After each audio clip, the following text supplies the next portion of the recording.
نحمدہ ونصلی علی رسولہ الکریم اما بعد بسم اللہ الرحمن الرحیم۔ سائل نے سوال کیا ہے، دوران صحبت، دوران جماع، دوران قربت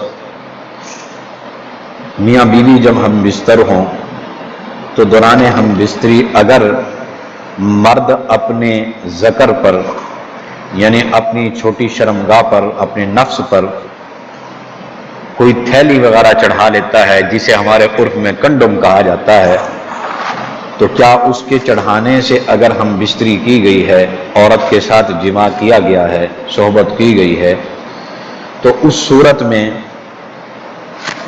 عورت پر غسل فرض ہوگا یا نہیں ہوگا؟ تو میرے عزیز دوستو، دو حدیث مبارکہ ہیں اس مسئلے کو سمجھنے کے لیے۔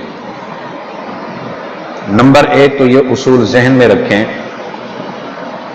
کہ حدیث مبارکہ کے اندر آتا ہے جب دو شرمگاہیں آپس میں مل جائیں تو غسل انسان پہ ضرور ہے۔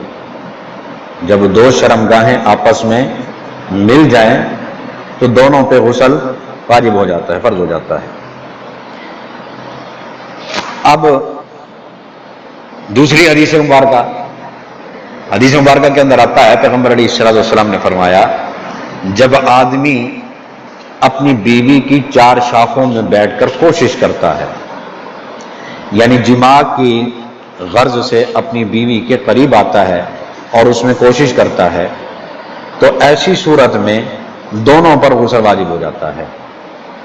تو اصول یہ ہے کہ جب دو شرمگاہیں آپس میں مل جائیں گی تو دونوں پہ غسل واجب ہو جائے گا، اب وہ چاہے کنڈوم چڑھایا ہوا ہو یا کنڈوم نہ چڑھایا ہو، عورت اور مرد دونوں کو انزال ہو یا نہ ہو، دونوں صورتوں کے اندر دونوں کے اوپر غسل واجب ہو جائے گا، غسل فرض ہو جائے گا۔